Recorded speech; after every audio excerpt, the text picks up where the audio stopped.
Yan yung katulong namin. Tingnan nyo. Tingnan mo yung forma. Siyempre, maganda ako. Tingnan mo. Tingnan mo yung tsura. Yayang-yaya, di ba? Oo. Tingnan mo. Mga yayang. May iwan sa dalawang yan. Ilang araw na lang akong ginawang katulong at yaya. Wala namang tao. Ayos nga tong yayan to. Walang ginagawa eh. Walang binibit-bit. Yung gamit niya, pinadala pa niya kay Isaldi, yun o.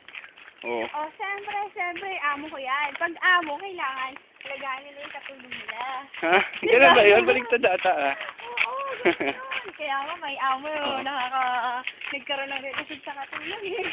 Ay, yun pala yun. Kaya pala yung ano na ha. Sige nga. Ayun yung ano, magkarelasyon na amo at katulong. Oo.